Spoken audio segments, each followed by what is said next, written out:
2025년 12월의 도쿄 총리 관저의 공기는 유난히 들떠 있었습니다. 최고급 카펫 위에서 일본 관료들은 모두 함께 잔을 기울였습니다.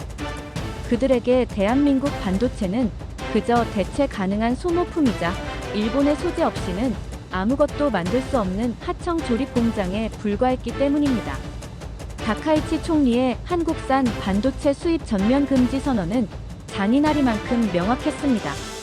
일본 언론들은 한국이 무조건 항복까지 3개월이면 충분하다며 조롱 섞인 사설을 쏟아냈고 그 누구도 의심하지 않았습니다. 자신들이 쥐고 있는 기술의 패권이 여전히 세계를 지배한다고 믿었으니까요. 하지만 그 오만한 축배가 마르기도 전인 72시간 뒤 기이한 일이 벌어졌습니다. 쉴 새 없이 돌아가던 도요타의 생산 라인에 섬뜩한 정적이 흐르기 시작한 겁니다. 미국도 대만도 흉내낼 수 없는 오직 한국인의 손끝에서만 탄생하는 그 작은 칩 하나가 사라지자 거대한 일본 제조업이 그 자리에서 숨을 멈췄습니다.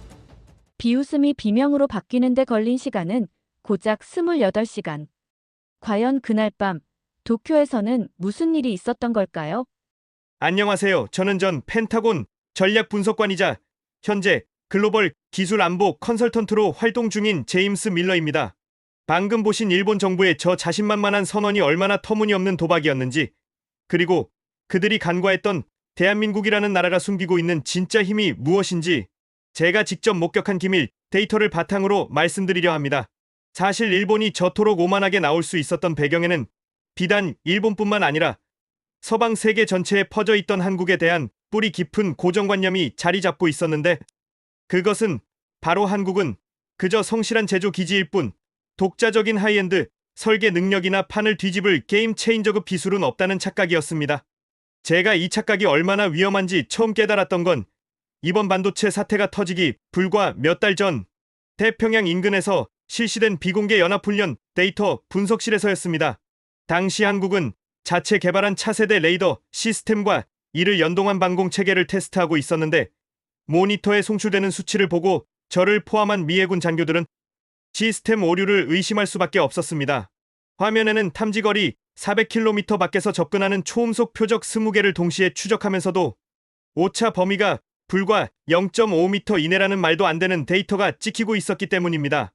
통상적으로 우리가 알고 있는 최신형 이지스함의 레이더조차 동시 교전 능력과 정밀 탐지에서 물리적 한계를 가지는데, 한국의 시스템은 기존 상식을 완전히 파괴하는 반응 속도인 마 5 이상의 표적에 대해 0.03초 만에 요격 코스를 산출해내고 있었습니다. 당시 현장에 있던 한고위 장교는 커피를 쏟으며 이건 시뮬레이션 버그가 분명하다.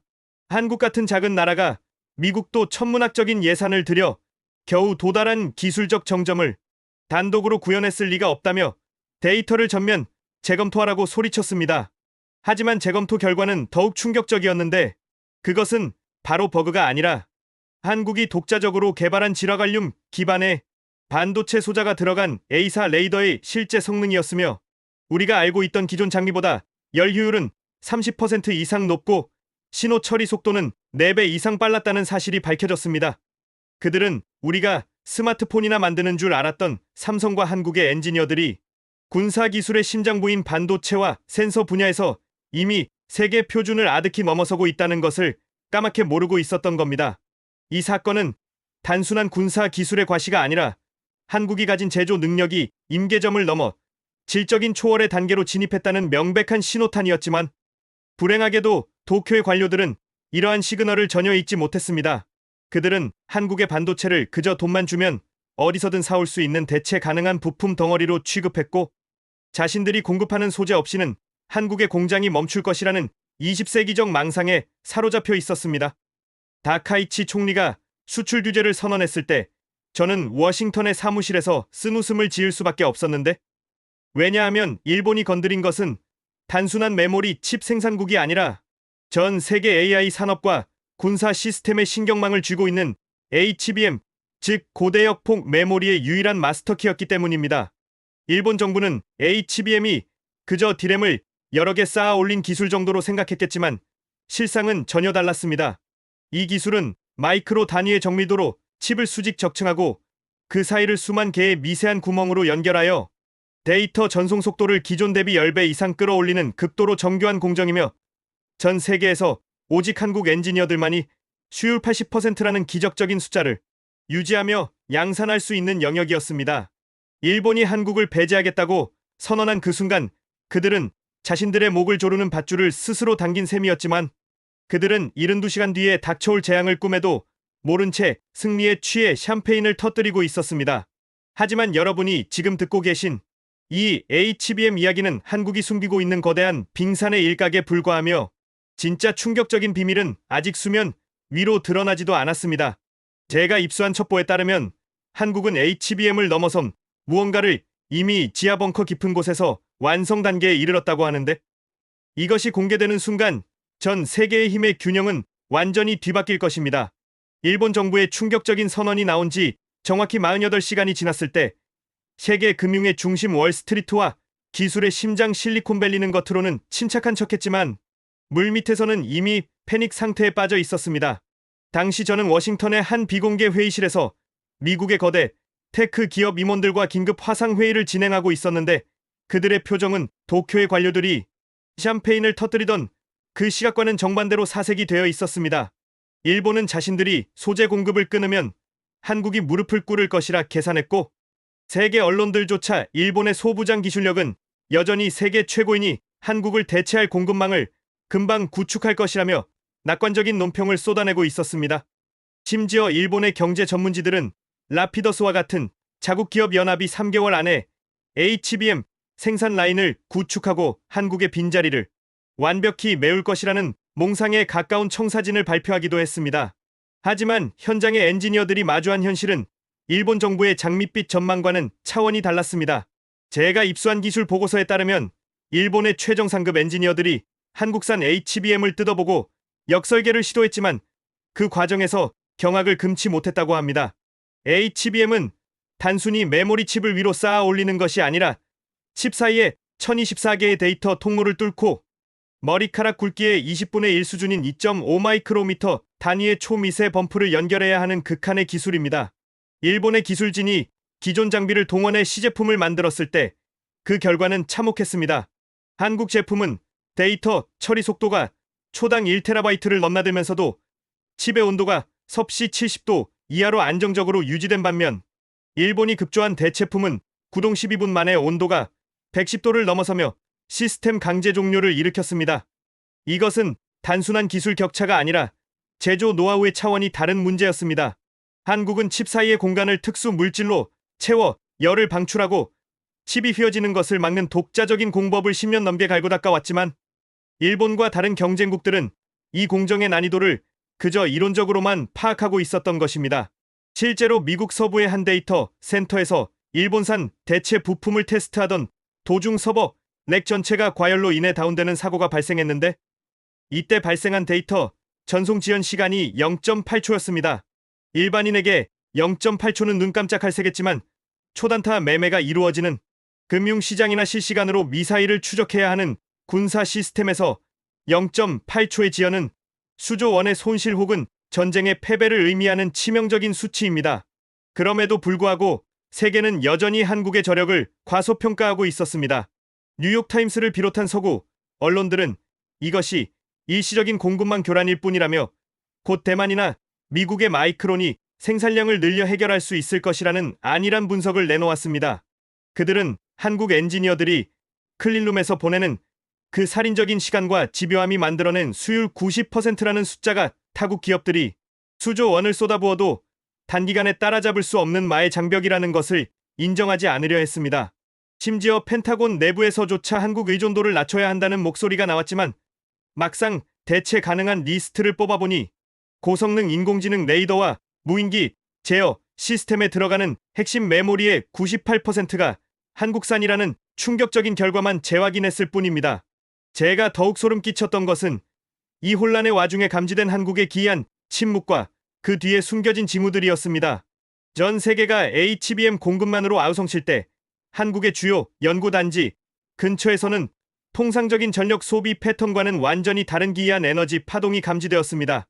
위성 열화상 카메라에 잡힌 데이터에 따르면 특정 지하 시설의 온도가 주변보다 낮게 유지되면서도 엄청난 양의 데이터를 처리하고 있는 것으로 나타났는데, 이는 기존 반도체의 발열 문제를 완벽하게 제어하거나 혹은 전력 소모가 거의 없는 미지의 물질을 테스트하고 있다는 강력한 증거였습니다.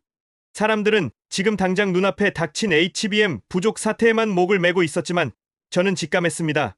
한국은 이미 HBM, 그 다음 세대 아니 반도체의 정의 자체를 바꿀 무언가를 이미 손에 쥐고 있으며 일본의 이번 도발을 계기로 그 봉인을 해제할 타이밍만 재고 있다는 것을 말입니다. 그들이 숨기고 있는 진짜 무기가 세상에 드러나는 순간 일본의 제조업 몰락은 비교조차 안 될 거대한 충격이 전 세계를 강타할 것입니다. 일본의 제조업이 멈춘 지 72시간이 지났을 무렵 사태는 단순한 경제 위기를 넘어 전 세계 안보 지형을 뒤흔드는 군사적 위기로 번지기 시작했습니다. 당시 미 국방부는 차세대 전투기 업그레이드 프로젝트의 최종 시뮬레이션을 진행 중이었는데, 이 프로젝트의 핵심은 적의 레이더망을 무력화하고 수백 개의 표적을 동시에 타격하는 인공지능 화력 제어 시스템이었습니다. 일본 정부는 자신들의 소재 공급 중단이 군사 분야에는 영향을 미치지 않을 것이라 장담했고, 혹여 부족분이 생기더라도 자신들이 보유한 전략 물자로 충분히 커버할 수 있다고 큰 소리쳤습니다. 워싱턴의 장군들 역시 한국산 부품이 없으면 다른 나라 제품을 쓰면 그만이라는 안일한 생각으로 대체 부품을 탑재한 채 시뮬레이션을 강행했습니다. 하지만 결과는 참담함을 넘어 공포 그 자체였습니다. 제가 직접 확인한 1급 기밀 보고서에 따르면 한국산 반도체가 빠진 시스템은 적기 포착 후 라곤까지 걸리는 시간이 기존 0.05초에서 무려 2.4초로 늘어났습니다. 현대 공중전에서 2초라는 시간은 조종사가 3번은 격추되고도 남을 영겁의 시간입니다. 더 충격적인 것은 다중 표적 처리 능력이었습니다. 한국산 칩이 탑재되었을 때는 120개의 표적을 동시에 추적하며 개별 요격 코스를 산출해냈지만 대체 부품을 사용하자 표적이 15개를 넘어가면서부터 시스템 과부하로 인한 렉 현상이 발생했고 급기야 30개를 넘기자 레이더 화면 전체가 먹통이 되어버렸습니다. 시뮬레이션 통제실은 순식간에 침묵에 휩싸였고 프로젝트 총괄 책임자는 믿을 수 없다는 듯 모니터를 치며 소리쳤습니다. 아니 고작 메모리 칩 하나 바꿨다고 최첨단 전투기가 고철 덩어리가 된다는 게 말이 됩니까? 이건 시스템 설계 오류가 분명합니다. 하지만 그것은 설계 오류가 아니었습니다. 우리는 그제야 깨달았습니다. 그동안 한국이 공급해온 것은 단순한 스펙 충족용 부품이 아니라 우리가 요구한 성능의 300% 이상을 웃도는 오버 테크놀로지 제품이었다는 사실을 말입니다. 한국의 엔지니어들은 미 국방부가 요구한 기준이 100이라면 혹시 모를 극한 상황을 대비해 300의 성능을 낼 수 있도록 칩을 설계해왔던 것입니다. 우리는 한국이 그저 시키는 대로 물건을 납품하는 성실한 하청 업체라고 생각했지만 그들은 이미 우리도 모르는 사이에 시스템의 한계를 지탱하고 있던 거인이었습니다. 이 충격적인 데이터가 펜타곤에 보고되자마자 서방 정보국들은 비로소 한국을 다시 보기 시작했습니다. 그리고 그 과정에서 더욱 기이하고 설명할 수 없는 현상들이 포착되었습니다. 한국의 반도체 생산 라인이 멈췄다는 뉴스가 도배되고 있었지만 정작 미 정찰위성이 촬영한 한국의 특정 연구 시설 상공에서는 여전히 막대한 양의 데이터 트래픽이 발생하고 있었습니다. 이상한 점은 그 정도 트래픽이라면 필연적으로 발생해야 할 막대한 열 에너지가 전혀 감지되지 않았다는 점입니다. 통상적인 데이터 센터라면 열을 식히기 위해 냉각탑에서 수증기가 뿜어져 나와야 정상인데 한국의 시설은 주변 숲속의 온도와 거의 차이가 없는 상온 상태를 유지하고 있었습니다. 제가 아는 한 실리콘 기반의 반도체 기술로는 물리적으로 불가능한 현상이었습니다. 이는 전력 효율이 99%에 가깝거나 혹은 저항이 거의 없는 미지의 물질을 사용하고 있다는 뜻인데, 만약 이것이 사실이라면 한국은 지금 HBM 따위와는 비교도 안 될 무언가를 완성했다는 결론에 도달하게 됩니다. 일본이 소재 수출을 막아 한국을 고사시키려던 그 시점에 한국은 이미 실리콘의 시대를 끝내고 다음 차원으로 넘어갈 준비를 마쳤다는 것입니다. 세계적인 물리학자들과 군사 전문가들은 처음에는 계측기 오류라며 데이터를 부정했지만 동일한 수치가 48시간 내내 반복되자 그들의 표정은 경악으로 바뀌었습니다. 한국이라는 이 조그만 나라가 도대체 지하 벙커에서 무엇을 만들고 있는 것인지 서방 세계는 두려움을 느끼기 시작했습니다. 그럼에도 불구하고 일본과 일부 서구 언론들은 여전히 현실을 부정하며 한국이 데이터 조작을 하고 있다거나 일시적인 측정 오류일 것이라며 애써 무시했습니다. 하지만 저는 확신했습니다. 한국 정부가 일본의 도발에도 불구하고 침착함을 유지하며 의미심장한 미소만 짓고 있는 이유가 바로 저 설명 불가능한 데이터 속에 숨겨져 있다는 것을요. 이제 곧 한국은 전 세계가 입을 다물지 못할 비장의 카드를 꺼내들 것입니다. 그것은 단순히 반도체 시장을 장악하는 수준이 아니라 인류가 에너지를 사용하고 데이터를 처리하는 방식 자체를 송두리째 바꿔버릴 게임 체인저가 될 것입니다. 그리고 그 서막은 일본 대표단이 한국 공항에 도착해 굴욕적인 협상을 시도하려는 바로 그 순간 전 세계에 생중계될 예정이었습니다. 일본의 특사단이 굴욕적인 협상을 위해 김포공항에 발을 디디던 바로 그 시각 지구 반대편의 정보기관들은 한국 국방과학연구소의 서버에서 유출된 것으로 추정되는 15초짜리 짧은 영상 하나 때문에 발칵 뒤집혀 있었습니다. 처음 이 영상이 다크웹을 통해 정보시장에 돌았을 때 서방의 군사 전문가들과 중국의 기술 관료들은 코웃음을 쳤습니다. 영상에는 한국 서해안의 안흥 시험장에서 발사된 요격 미사일 시스템이 마하 8.5의 속도로 낙하하는 다탄두 미사일 모의 표적 150개를 단 한 번의 오차도 없이 동시에 추적하여 격추하는 장면이 담겨 있었기 때문입니다. 이것은 현재 지구상에서 가장 강력하다는 미국의 사드나 이스라엘의 아이언돔조차 흉내낼 수 없는 물리적으로 불가능한 영역이었습니다. 세계적인 군사 전문지들은 이 영상을 두고 한국이 일본의 수출 규제로 인한 내부 불만을 잠재우기 위해 조작한 선전용 딥페이크 영상이라며 조롱 섞인 분석 기사를 쏟아냈습니다. 그들의 주장은 그럴싸했습니다. 150개의 초음속 표적을 동시에 연산하고 타격 지점을 계산하려면 슈퍼컴퓨터 수십 대 분량의 처리 능력이 필요한데 영상 속 한국의 발사 차량은 트레일러 한 대 크기에 불과했고 무엇보다 그 정도 연산을 수행할 때 필연적으로 발생하는 막대한 열과 이를 식히기 위한 대형 냉각 장치가 전혀 보이지 않는다는 것이었습니다. 영국의 한 유명 공학 교수는 방송에 나와 한국이 게임 그래픽으로 전 세계를 속이려 든다며 저런 기술이 실존한다면 나는 내 학위 논문을 찢어버리겠다고 비아냥거렸습니다.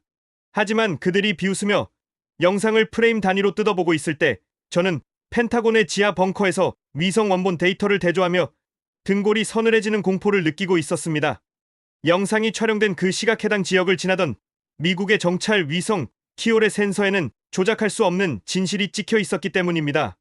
영상 속의 미사일 궤적과 폭발 선방은 모두 실제 상황이었으며 더욱 충격적인 것은 발사체 제어 시스템에서 방출된 열 신호가 섭씨 35도 수준으로 사람의 체온보다 낮았다는 점입니다. 이것은 한국이 기존의 반도체 상식을 완전히 파괴하는 상온 초전도 혹은 광자 기반의 연산 소자를 이미 무기 체계에 실전 배치했다는 결정적인 증거였습니다. 우리가 HBM 공급만에 허덕이며 한국에 제발 물량 좀 달라고 아우성칠 때 한국은 이미 HBM을 넘어선 차세대 소자를 개발해 기존 시스템의 부피를 100분의 1로 줄이고 전력 소모를 거의 제로에 가깝게 만든 것이었습니다. 제가 분석한 데이터에 따르면 이 새로운 시스템의 반응 속도는 0.0004초로 인간의 신경망보다 빨랐으며 탐지거리는 지구 공류를 무시하는 수준인 1000km 밖의 골프공만 한 물체까지 식별해냈습니다. 이것은 단순한 성능 개량이 아니라 전쟁의 개념 자체를 바꾸는 기술적 특이점이 온 것이나 다름없었습니다. 그러나 세상은 여전히 이 불편한 진실을 받아들이지 못했습니다. 사람들은 한국이라는 작은 나라가 인류 기술의 정점을 찍었다는 사실을 인정하기 싫어했고 그저 한국이 운 좋게 반도체 몇 개 더 잘 만드는 나라일 뿐이라며 애써 현실을 부정했습니다. 일본의 관료들 역시 마찬가지였습니다. 그들은 한국에 도착해서도 여전히 자신들이 갑이라는 착각 속에 빠져 있었습니다. 일본 특사단 대표는 삼성과 SK 임원들을 만난 자리에서 거만한 표정으로 우리가 규제를 풀어줄 테니 대신 향후 10년치 HBM 물량을 일본 기업에 최우선 공급하고 관련 기술 특허를 공유하라는 말도 안 되는 요구 조건을 내밀었습니다. 그들은 꿈에도 몰랐을 것입니다. 그들이 탐내던 HBM 기술은 한국이 이미 5년 전에 마스터하고 폐기 수순을 밟고 있는 구형 기술이라는 사실을 말입니다. 협상 테이블 맞은편에 앉아있던 한국 임원의 입가에 번진 묘한 미소는 비즈니스맨의 미소가 아니었습니다. 그것은 상대의 패를 모두 읽고 있는 승부사가 하수를 내려다볼 때 짓는 서늘한 비웃음이었습니다. 그리고 그 순간 회의실의 대형 스크린이 켜지며 전 세계가 경악할 한국의 진짜 비장의 무기가 처음으로 공식 석상에서 공개되려 하고 있었습니다. 일본 특사단의 얼굴에서 핏기가 완전히 사라지는 데는 채 1분이 걸리지 않았습니다. 한국이 숨겨둔 것은 단순한 반도체가 아니라 세계 지도를 다시 그려야 할 만큼 거대한 힘이었기 때문입니다. 회의실의 조명이 어두워지고 대형 스크린에 프로젝트명 KQ라는 글자가 떠올랐을 때 일본 특사단과 배석한 서방 기자들은 그것이 한국이 새로 개발한 신형 HBM의 모델명일 것이라 짐작했습니다. 하지만 이어진 화면에 등장한 것은 그들이 알던 반도체의 모습이 아니었습니다. 그것은 실리콘 웨이퍼 위에 회로를 새긴 익숙한 형태가 아니라 마치 살아있는 신경망처럼 빛이 흐르는 큐브 형태의 소자였습니다.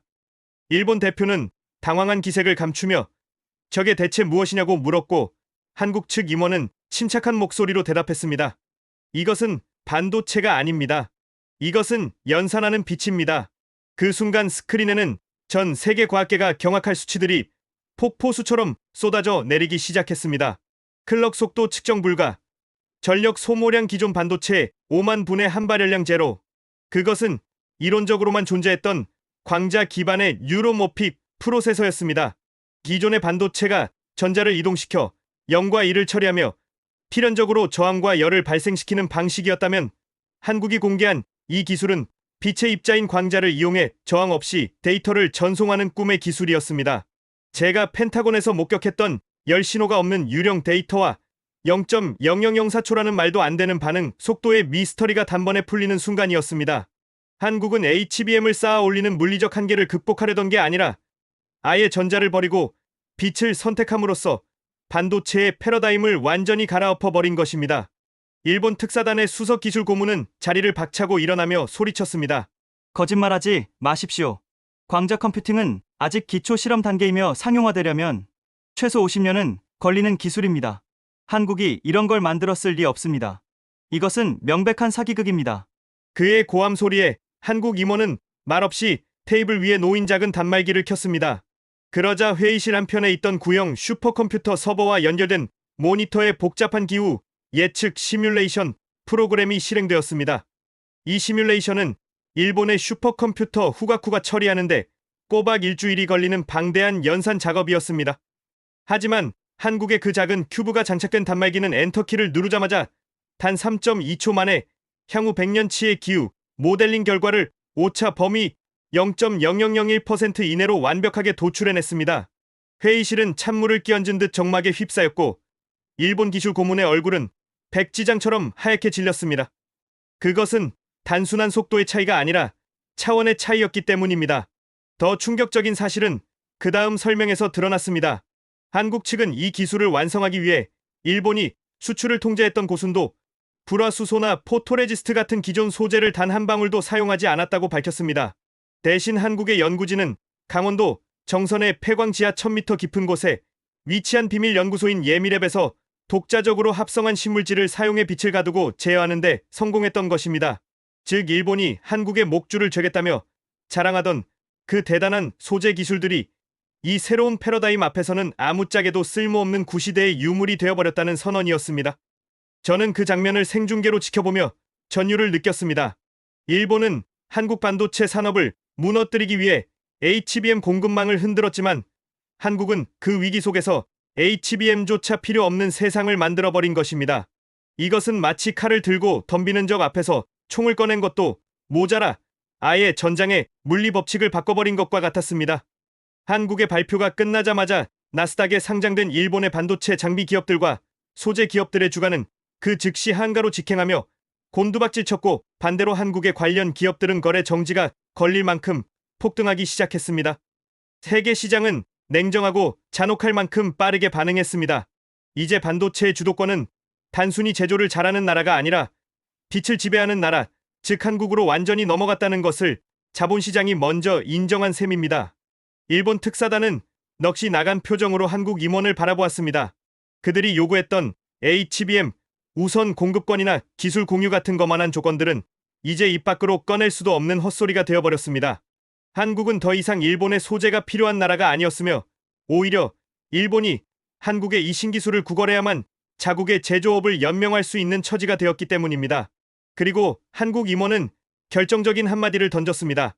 우리는 이 기술을 군사 시스템에 적용하는 것을 넘어 전 세계 데이터 센터와 인공지능 인프라의 표준으로 배포할 계획입니다. 다만 과거의 신뢰를 저버린 국가와는 파트너십을 맺을 생각이 없습니다. 이 말은 일본에게 내려진 사형 선고나 다름없었습니다. 4차 산업혁명의 모든 인프라가 한국의 기술 표준으로 재편되는 미래에서 일본만 배제되겠다는 뜻이었기 때문입니다. 서방의 언론들은 긴급 속보를 타전하며 한국이 인류 기술의 특이점을 돌파했다. 실리콘밸리의 시대가 저물고 한강의 시대가 열렸다는 헤드라인을 쏟아내며 한국이 보여준 이 압도적인 힘 앞에 경의를 표하기 시작했습니다. 서울에서의 기술 발표가 전 세계 금융시장을 강타하고 있던 바로 그 시각동에 공해상에서는 한미일 3국이 참여하는 비공개 연합 해상 훈련이 진행되고 있었습니다. 일본 해상자위대는 자신들의 최신의 이지스함인 마야급 구축함을 파견하며 구겨진 자존심을 회복하려 벼르고 있었습니다. 그들은 한국이 아무리 새로운 반도체를 개발했다 한들 수십 년간 축적된 해군, 전술 시스템과 레이더, 운용 노하우만큼은 하루아침에 따라잡을 수 없을 것이라 확신했습니다. 훈련 시나리오는 가상의 적국이 1000대가 넘는 자폭 드론과 초음속대함 미사일을 동시에 쏟아붓는 극단적인 포화 공격 상황을 가정하고 있었는데, 이는 사실상 방어가 불가능한 시나리오로 각 함정의 생존 시간을 측정하는 것이 목표였습니다. 훈련 개시 신호와 함께 시뮬레이션 데이터상에 붉은 점 1200개가 동시에 떠올랐습니다. 일본의 마야급 구축함 전투정보실은 순식간에 아수라장이 되었습니다. 현존하는 최고 성능의 이지스 레이더조차 수백 개의 표적을 동시에 추적하는데 한계를 드러냈고, 과부하가 걸린 시스템은 초적 식별과 우선순위 선정 과정에서 치명적인 렉을 일으키며 굉음을 내기 시작했습니다. 일본 함장은 땀을 비오듯 흘리며 수동 요격을 지시했지만 이미 가상의 미사일 70%가 방어막을 뚫고 함교를 타격했다는 판정이 내려진 뒤였습니다. 미 해군의 알레이버크급 구축함 역시 상황은 비슷했습니다. 슈퍼컴퓨터와 연동된 그들의 시스템조차 이토록 방대한 데이터를 실시간으로 처리하지 못하고 요격률 40%라는 초라한 성적표를 받아들여야 했습니다. 그런데 그 혼란의 도가니 속에서 유독 한국 해군의 구축함 한 척만이 기이할 정도로 고요했습니다. 겉보기에는 평범한 KDDX급 구축함처럼 보였지만 그 안에는 한국이 방금 공개한 광자 기반의 신경망 프로세서가 탑재된 차세대 전투 시스템 고스트 커맨더가 가동되고 있었습니다. 제가 펜타곤 상황실에서 위성 링크로 전송받은 한국 함정의 로그 데이터는 물리학의 법칙을 조롱하고 있었습니다. 일본의 시스템이 1초에 수십 번 연산하며 비명을 지를 때 한국의 고스트 커맨더는 빛의 속도로 초당 10억 번의 전장 상황을 시뮬레이션하고 있었습니다. 1200개의 적대적 표적이 화면을 가득 채운 순간 한국의 시스템은 0.00001초 만에 모든 표적의 궤적을 예측하고 최적의 요격 수단을 배정했습니다. 더욱 공포스러운 일은 그 다음 벌어졌습니다. 한국 구축함은 자신을 향해 날아오는 수백 발의 가상 미사일에 대해 물리적 요격탄을 발사하는 대신 강력한 전자전 파동을 방사했습니다. 보통 강력한 전파를 쏘면 적에게 위치가 노출되는 것이 상식이지만 한국의 광자칩은 적의 레이더 파장을 실시간으로 분석해 정확히 반대되는 위상의 파동을 쏘아보내는 능동형 상쇄 기술을 완벽하게 구현해냈습니다. 그 결과 일본과 미국의 레이더 화면에서 한국 구축함이 갑자기 증발해버리는 믿을 수 없는 현상이 발생했습니다. 일본 함교에서는 유령선이다, 한국 배가 사라졌다는 다급한 보고가 빗발쳤고 미군 사령관조차 레이더 고장을 의심하며 유관 확인을 지시했습니다. 하지만 한국 배는 그 자리에 멀쩡히 떠 있었습니다. 단지 디지털의 세계에서만 완벽한 투명 인간이 된 것입니다. 이것은 기존의 HBM 기반 반도체로는 연산 속도가 따라가지 못해 구현할 수 없었던 꿈의 스텔스 기술이었습니다. 빛으로 데이터를 처리하는 한국의 시스템만이 적의 전파가 함정에 닿기도 전에 그 성질을 파악하고 지워버릴 수 있었던 것입니다. 훈련 종료 후 데이터 분석 결과는 더욱 충격적이었습니다. 한국 함정은 1200개의 공격을 모두 회피하거나 무력화시키면서도 단 한 발의 피격도 허용하지 않았으며 이 모든 과정에서 소모한 전력은 일본 이지스함의 10분의 1에 불과했습니다. 일본 해상자위대 사령관은 훈련 결과 보고서를 받아 들고 망연자실한 표정으로 털썩 주저앉았습니다. 수십 년간 공들여 쌓아온 자신들의 해상 전력이 한국의 칩 하나 때문에 고철 덩어리로 전락했다는 사실을 뼈저리게 느꼈기 때문입니다. 그동안 그들은 한국 해군을 그저 자신들을 쫓아오는 추격자 정도로 여겼지만 이날 동해에서 벌어진 사건은 한국이 더 이상 추격자가 아니라 아무도 닿을 수 없는 곳에 서 있는 지배자임을 선포하는 무력 시위였습니다. 훈련을 참관하던 미 태평양 사령관은 워싱턴에 암호화된 긴급 전문을 타전했습니다. 동맹의 등급을 재조정해야 함. 한국은 이제 미국의 보호가 필요한 나라가 아니라 우리가 기술을 구걸해야 할 유일한 파트너임. 이 소식은 삽시간에 전 세계 군사정보망을 타고 퍼져나갔고 한국을 얕보며 기술 이전을 거부했던 유럽의 방산 기업들과 일본의 부품 업체들은 공황 상태에 빠졌습니다. 한국이 보여준 것은 단순한 방어 능력이 아니라 현대전의 게임 룰을 혼자서 다시 쓸 수 있는 압도적인 통제력이었으니까요. 하지만 한국은 여기서 멈추지 않았습니다. 그들은 이 놀라운 성과를 바탕으로 그동안 주변국들의 견제 때문에 공개하지 않았던 우주 공간까지 아우르는 진정한 의미의 전략 자산을 세상 밖으로 꺼내놓기 시작했습니다. 바다 위에서의 승리는 그저 예고편에 불과했습니다. 한국이 바라보는 곳은 이제 지구가 아니었기 때문입니다. 동해바다에서 벌어진 유령선 사건의 충격이 채 가시기도 전인 일주일 뒤 전 세계 우주 항공국들의 모니터에는 믿을 수 없는 데이터가 수신되기 시작했습니다. 당시 일본 정부는 실추된 지지율과 국가적 자존심을 만회하기 위해 극비리에 준비해온 차세대 정찰 위성 아마테라스를 다네가시마 우주센터에서 기습적으로 발사했습니다. 일본은 이 위성이 최신형 HBM 메모리를 탑재하여 지상의 30cm 물체까지 식별할 수 있는 세계 최고 수준의 해상도를 가졌다고 자부했고 이를 통해 한국의 군사 움직임을 낱낱이 감시하겠다는 속내를 가지고 있었습니다. 미국과 중국조차 일본의 기습 발사에 당황하며 궤도 추적을 시작했을 때 한국의 나로우주센터 상황실은 기이할 정도로 평온했습니다. 일본의 로켓이 대기권을 뚫고 올라가던 그 순간 전 세계 주요 방송사와 정부기관의 네트워크로 출처를 알 수 없는 고화질 라이브 영상이 송출되기 시작했습니다. 처음에는 해킹 공격인 줄 알았던 각국 정보부 요원들은 영상의 내용을 확인하고 경악을 금치 못했습니다. 화면에는 우주 공간으로 날아가는 일본 로켓의 외벽뿐만 아니라 내부 연료, 탱크의 압력 변화와 탑재된 위성의 회로, 기판에서 흐르는 전기 신호까지 마치 엑스레이를 찍은 것처럼 투시된 영상이 실시간으로 중계되고 있었기 때문입니다. 더 충격적인 것은 화면 하단에 표시된 데이터였습니다. 일본 측 통제실조차 아직 수신하지 못한 로켓의 3단 분리 시점과 궤도, 진입 오차율이 0.00001초 단위로 예언하듯 표시되고 있었습니다. 이것은 한국이 비밀리에 쏘아 올린 초소형 양자 관측 위성군 KI가 보내온 영상이었습니다. 기존의 광학 위성이나 레이더 위성이 HBM 기반의 프로세서를 사용해 데이터를 처리하고 지구로 전송하는데 최소 수십 분의 딜레이와 막대한 전력을 소모했던 반면 한국의 광자 위성군은 우주, 공간의 빛을 에너지원으로 삼아 무한에 가까운 가동 시간을 가지며 지구 전역을 사각지대 없이 실시간으로 스캔하고 있었습니다.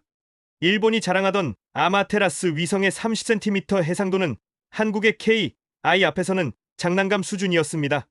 한국의 위성은 지상의 1mm 단위, 즉 사람의 손에 들린 스마트폰 화면의 텍스트까지 우주에서 읽어내는 물리적 한계를 초월한 해상도를 보여주었습니다. 제가 근무했던 펜타곤의 우주군 사령관은 떨리는 손으로 한국이 보낸 영상을 가리키며 이것은 신의 눈이다. 우리는 이제 발라벗겨졌다고 탄식했습니다. 한국은 단순히 보는 것을 넘어 정보의 흐름 자체를 장악했습니다. 일본 위성이 궤도에 진입해 첫 신호를 보내기도 전에 한국은 이미 그 위성의 암호화 코드를 실시간으로 분석해 해독해버렸고 일본의 통제 센터보다 먼저 위성의 상태를 전 세계에 브리핑하는 촌극을 연출했습니다. 일본 정부는 자신들이 쏘아 올린 위성의 제어권이 사실상 한국의 감시망 아래 놓여 있다는 사실을 깨닫고 아연실색했습니다. 그들이 목숨 걸고 확보하려 했던 HBM 반도체 기술은 한국이 구축한 이 거대한 우주정보 네트워크 앞에서는 계산기 두드리는 수준의 구식 기술로 전락해버린 것입니다. 이 사건으로 인해 전 세계의 군사 패러다임은 완전히 붕괴되었습니다. 스텔스기도 잠수함도 핵미사일 발사대도 한국의 하늘 위 감시망을 피할 수 있는 곳은 지구상의 단 한 군데도 존재하지 않게 되었습니다. 중국과 러시아는 급히 자신들의 위성 요격 미사일 시스템을 점검했지만 곧 절망적인 결론에 도달했습니다. 한국의 위성군은 단일 표적이 아니라 수천 개의 초소형 광자 소자가 군집을 이루어 유기적으로 움직이는 형태였기에 물리적인 타격이 불가능했습니다. 미사일로 하나를 격추한다 해도 나머지 위성들이 즉시 틈을 메우고 공격 원점을 역추적해 타격 정보를 전송하는 데 걸리는 시간은 0.1초도 걸리지 않았기 때문입니다.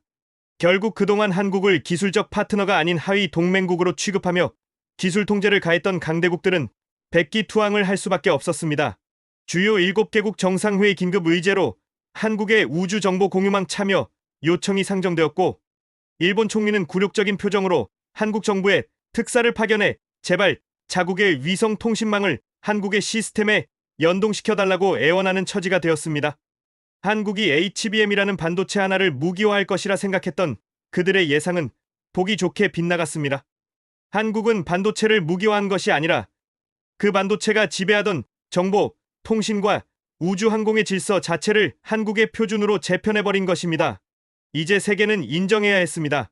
대한민국은 더 이상 지정학적 위기에 처한 분단 국가가 아니라 지구, 궤도 위에서 인류의 모든 정보를 내려다보는 유일한 감시자이자 심판자가 되었다는 사실을 말입니다. 바다를 넘어 우주까지 한국의 기술은 이미 그 누구도 닿을 수 없는 곳에 도달해 있었습니다. 서울에서의 그 역사적인 날 광화문 광장은 전 세계에서 몰려든 취재진과 각국 외교 차량으로 가득 찼지만 그 중심에 흐르는 공기는 이전과는 완전히 달랐습니다. 불과 몇 달 전까지만 해도 한국을 반도체 조립기지 취급하며 하청 국가라 불렀던 주요 7개국 정상들이 이제는 한국 대통령이 주재하는 신기술 안보 협약식에 참석하기 위해 긴장된 표정으로 도열해 있었기 때문입니다. 가장 충격적인 장면은 일본 총리의 입장이었습니다. 그는 수십 년간 이어온 과거사 문제나 무역 갈등에서의 뻣뻣한 태도를 완전히 버리고 한국 정부가 제시한 기술 표준 협약서에 서명하기 위해 떨리는 손으로 만년필을 잡았습니다. 그 협약서의 핵심은 단순한 기술 제휴가 아니라 일본의 국가 기관망과 산업 인프라를 한국이 개발한 광자 시스템 표준에 맞춰 전면 재설계한다는 사실상 기술적 종속을 인정하는 내용이었습니다. 일본 총리가 서명을 마치고 고개를 숙이자 회의장 내의 대형 스크린에는 한국의 독자 기술로 구축된 지구 통합 데이터 네트워크가 푸른 빛으로 점등되었습니다. 서방의 언론들은 이를 두고 팍스 코리아나 즉 한국의 의한 평화와 질서의 시대가 도래했음을 알리는 신호탄이라며 앞다퉈 타전했습니다. 미국 대통령조차 연설을 통해 우리는 지난 70년간 한국을 동맹으로 불렀지만 오늘부터는 인류의 미래를 이끌어갈 리더로 인정한다며 한국의 기술적 패권에 대해 최고의 예우를 갖춰 경의를 표했습니다. 한국이 보여준 것은 단순한 HBM의 성능 개선이나 무기 체계의 진보가 아니라 에너지, 식량 안보까지 아우르는 문명 전체의 업그레이드였기에 그 누구도 이의를 제기할 수 없었습니다. 제가 이 모든 과정을 지켜보며 가장 감명 깊었던 것은 기술 그 자체가 아니었습니다. 협약식이 끝나고 한국의 한 대기업 회장이 외신 기자들과 가진 짧은 인터뷰였습니다. 한 기자가 어떻게 HBM이라는 거대한 성공에 안주하지 않고 불가능해 보이던 광자혁명을 이뤄냈느냐고 묻자 그는 조용히 웃으며 이렇게 대답했습니다. 우리는 가진 게 없는 나라였습니다. 자원도 돈도 땅도 없었기에 우리가 팔 수 있는 건 오직 시간과 사람뿐이었습니다. 당신들이 잠든 사이에 우리는 밤을 새워 연구했고 당신들이 불가능하다고 포기할 때 우리는 될 때까지 매달렸습니다. 이 기술은 천재 한두 명이 만든 게 아니라 지난 반세기 동안 쉬지 않고 달려온 우리 국민들의 피와 땀이 응축된 결정체입니다. 그 순간 저는 깨달았습니다. 서방 세계가 그토록 두려워하면서도 끝내 이해하지 못했던 한국의 진짜 비장의 무기는 바로 꺾이지 않는 마음과 치열함이라는 것을 말입니다. 한국전쟁의 폐허 속에서 맨주먹으로 일어나 세계 10대 경제대국이 되고 이제는 인류의 기술 표준을 장악하기까지 그들을 지탱해 온 것은 첨단 장비가 아니라 더 나은 내일을 자식들에게 물려주겠다는 그 처절하고도 위대한 정신이었습니다. 일본이 소재를 끊으면 기술을 개발해버리고 강대국이 견제하면 그 위를 날아올라 버리는 이 놀라운 회복 탄력성이야말로 어떤 슈퍼컴퓨터로도 계산할 수 없는 대한민국의 진정한 국력이었던 것입니다. 행사가 모두 끝나고 서울의 밤하늘에는 수천 대의 드론이 떠올라 태극 문양을 수놓았습니다. 거리를 가득 메운 시민들은 환호했고 그 모습을 바라보는 제 가슴에도 뜨거운 무언가가 차올랐습니다. 저는 펜타곤의 전략가로서 수많은 나라의 흥망성쇠를 분석해왔지만 단언컨대 대한민국처럼 드라마틱하고 위대한 역사를 써 내려간 나라는 본 적이 없습니다. 이제 전 세계는 한국이 만든 반도체로 생각하고 한국이 띄운 위성으로 보며 한국이 닦아놓은 길을 따라 미래로 나아갈 것입니다. HBM은 그저 시작이었을 뿐 한국은 이제 그 누구도 넘볼 수 없는 초격차의 제국을 완성했습니다. 지금 이 영상을 보고 계신 여러분 혹시라도 살면서 나는 작고 힘없는 존재라고 느껴본 적이 있으십니까? 혹은 우리나라는 강대국 사이에 낀 새우라고 생각하며 위축된 적이 있으십니까? 절대 그렇지 않습니다. 오늘 제가 말씀드린 이 기적 같은 이야기의 주인공은 바로 여러분입니다. 여러분이 뜨거운 여름 용광로 앞에서 흘린 땀방울이 그리고 차가운 새벽 공기를 마시며 지켜온 그 자리가 모여 오늘의 위대한 승리를 만들었습니다. 세계를 놀라게 한 저 광자칩 속에는 여러분의 젊음과 노력이 빛나고 있습니다. 대한민국은 위대합니다. 그리고 그 대한민국을 만든 여러분은 더 위대합니다. 저는 제임스 밀러였습니다. 감사합니다. 오늘의 이야기는 여기까지입니다. 우리가 잠든 이 시간에도 전 세계는 바쁘게 움직이고 있습니다. 계속해서 저희의 채널 이야기가 궁금하시다면 구독과 좋아요 부탁드립니다. 모두들 편안한 밤 보내세요. 감사합니다.